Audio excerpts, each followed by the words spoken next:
So I'm back and I want to talk about ending self-judgment. Yeah, that was what was the first thing on my brain this morning.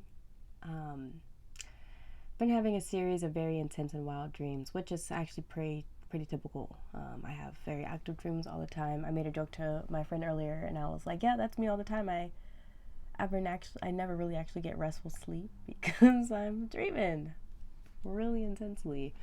But aside from that, I was waking up and there were so many thoughts, feelings, emotions going on, right? And I've also been I had the flu for this past week, very ill, very high fever, and just can only really do the bare minimum, right?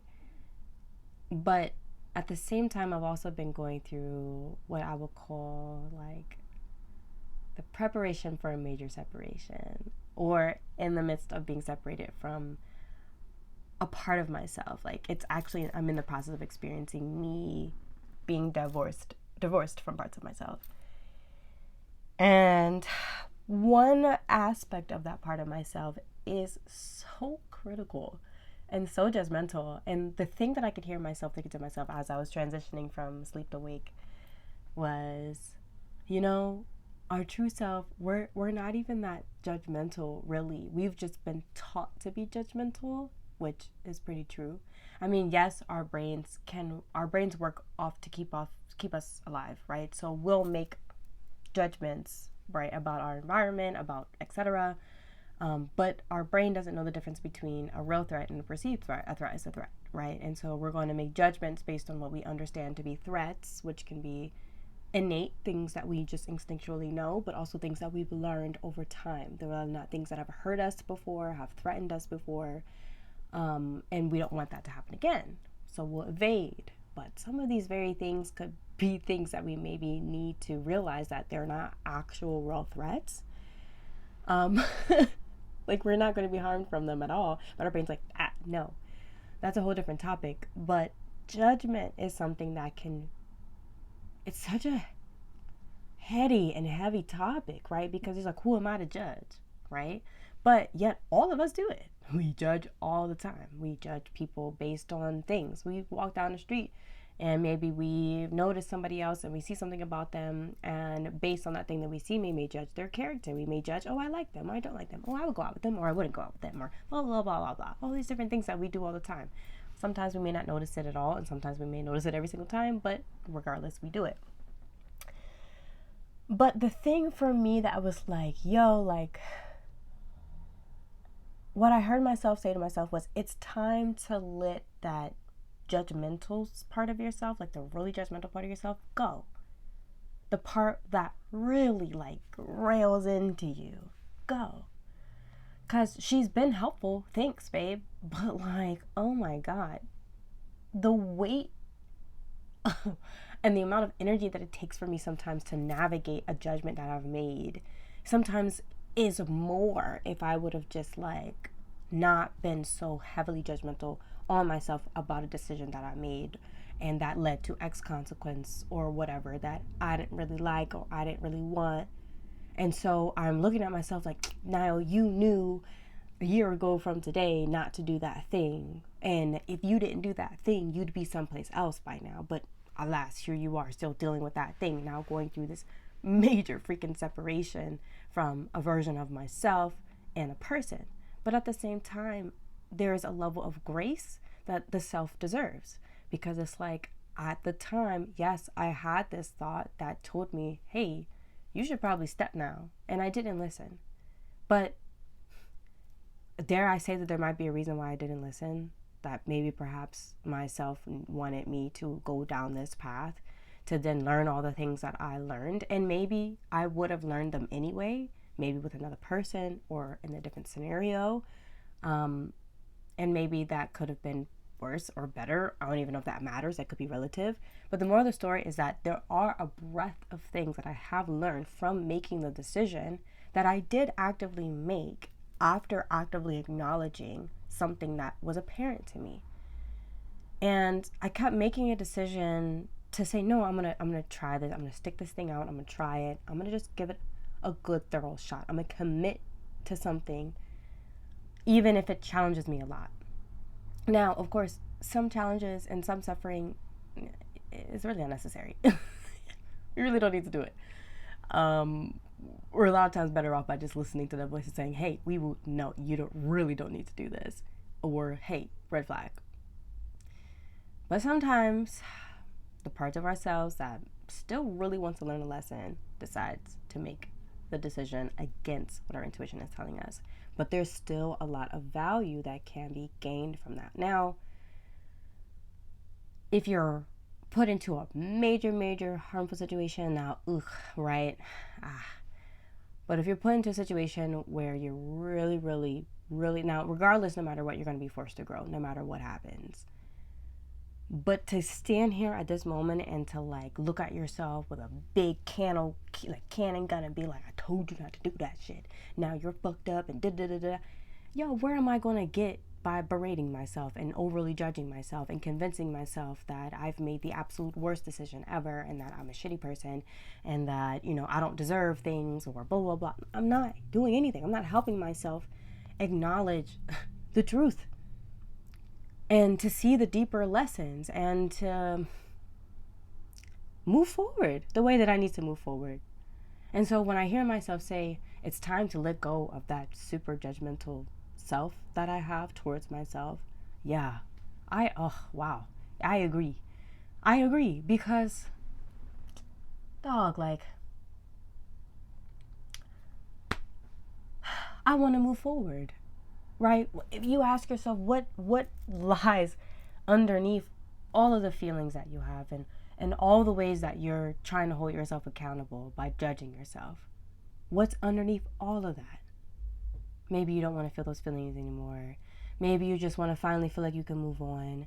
It's endless, right? All the reasons, but you get to discover what those reasons are. You get to practice being aware of those reasons and deciding how you want to move forward. And if you know that you want to move forward in deeper unison with your ultimate truest self, with the most loving version of yourself, with a more nurturing version of yourself. Matter of fact, I gave my friend a reading the other day, and it was all about not only surrounding herself with nurturing people, but also practicing being nurturing to herself in the way that she speaks to herself, in the way that she's navigating her current situation, just everything. But this isn't just a reading for her, it's a reading and a message for me, for a lot of the other friends that I have, for all of us, for you.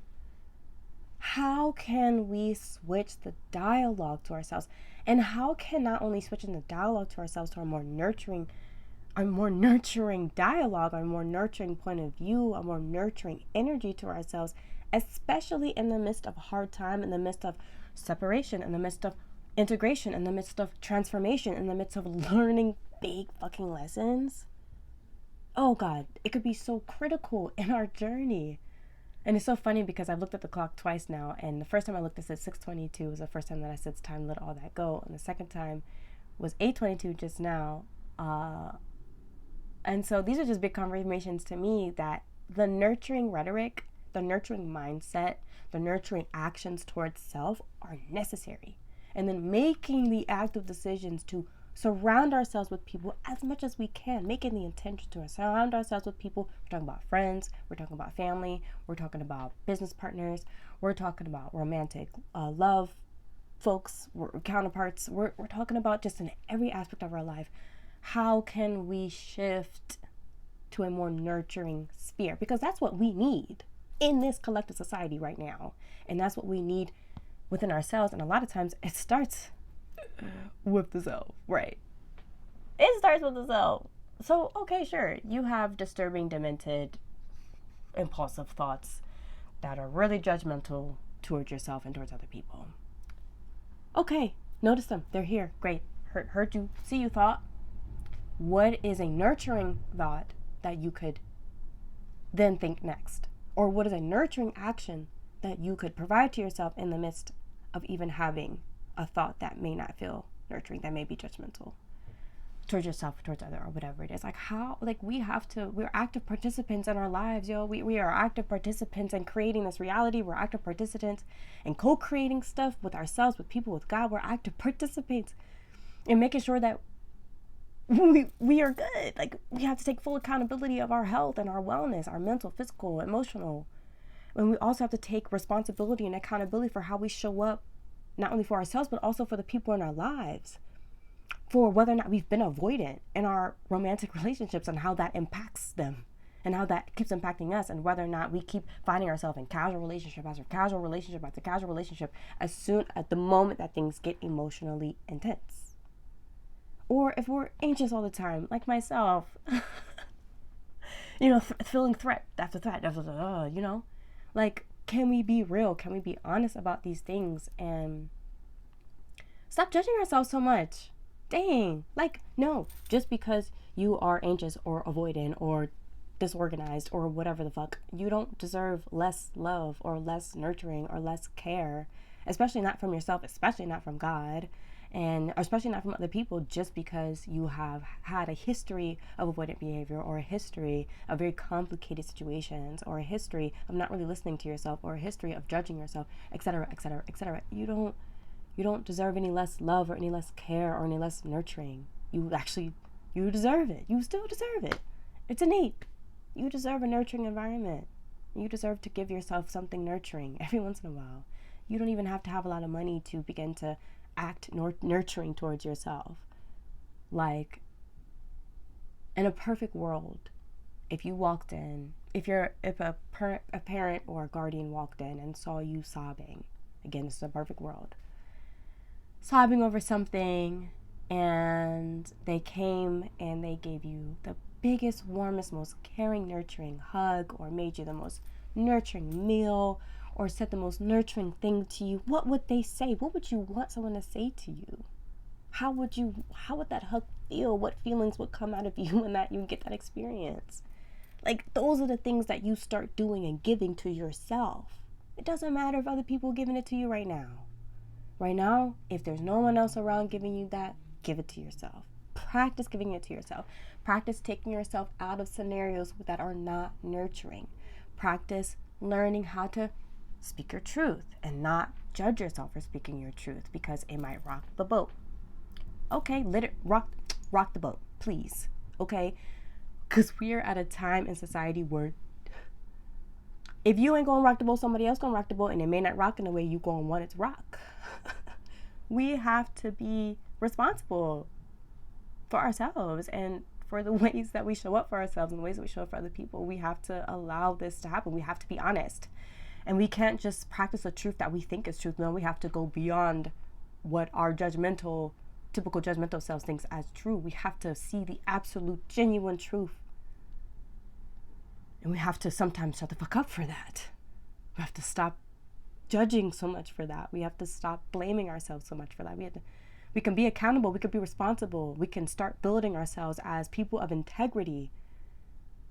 But we also need to practice being a little bit less judgmental and recognizing when a threat is real and when a threat is not real. And when we need to, and still, yes, have standards, expectations, show up for yourself, be responsible, challenge yourself. But you can be nurturing every step of the way during that process. You don't have to berate yourself to no end. Just because you learned that judgment was the way of life doesn't mean that makes it right. Doesn't mean that makes it right. Because we keep practicing judging ourselves all the time. We keep practicing judging everybody else all the time. Where are we really going in this world? Where are we really going in our lives? What big change are we seeing by doing this all the time? Big question. Ask yourself this, and I want you to take the time to answer it. Right? So a takeaway I would say is, if you don't have a journaling practice, I encourage you to start one. You can even use an audio journal. That's how I started out my Meditation Matters podcast, was through audio journals, because I didn't want to write all the time. But if you do have a journaling practice, or you're interested in having a written journal practice, write out a couple of things. You can write out some of those thoughts you have on repeat sometimes that are super judgmental, that are dark, demented, whatever. And then on the opposite side of the page, or right underneath of it, you can just write a nurturing thought, something that you would like to experience, even in the midst of experiencing this negative or this dark thing that you've experienced for so long. And just practice that. Just practice nurturing yourself, even in the midst of a dark or heavy time. Practice giving yourself that nurturing energy that you know that you've been seeking and wanting from people. And maybe you're not getting it from everybody else right now. Whatever, give it to yourself. And when you can, keep doing it. Keep reminding yourself to do it. Keep practicing it with yourself. And then start to practice it with other people. Even if the people don't give it back to you, just practice. But then practice more with yourself. Give, feed yourself that nourishing meal, that nourishing water, that nourishing words, those nourishing media, the nourishing self-talk, the nourishing self-care, the nourishing light. Don't run away from your feelings. Don't run away from your emotions. Don't avoid things anymore. Stop it. Just fucking stop. Literally none of us are advancing when you keep holding back. And this is also me speaking to myself. The truth desires to be known, just like anything else. I made a video about how fear wants to be known, joy wants to be known, it all wants to be known. You want to be known most ultimately by yourself. You want to be seen, heard, loved most ultimately by yourself. We have to give and pour into ourselves so that we can even be remotely able to give and pour into others, into works, into collectives, into creatives. In fact, we can do them at the same time. They don't have to be, okay, this first and that, the this and that. You're still judging the way and process of things. Let shit flow. Allow yourself to uncover and relax the judgment, as I'm doing too. I'm on the journey as well. We're all on it together. And this is why I'm encouraging you to be on it. If you haven't started it, or to just lean all the way into it, surrender if you're in it, but scared of it.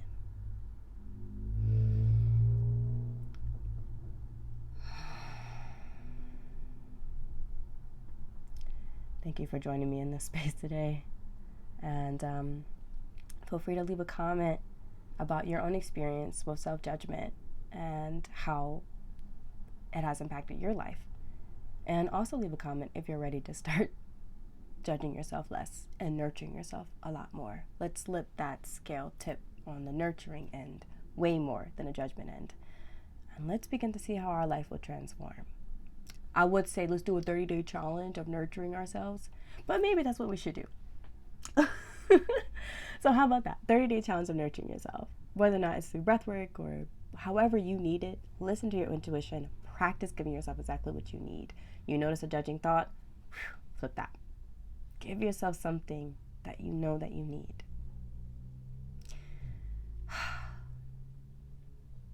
Thanks for listening to me. I had to really get that off my chest. It's not easy. I ain't gonna sit here and say that it's easy, but it can become easy. Practice makes perfect, no?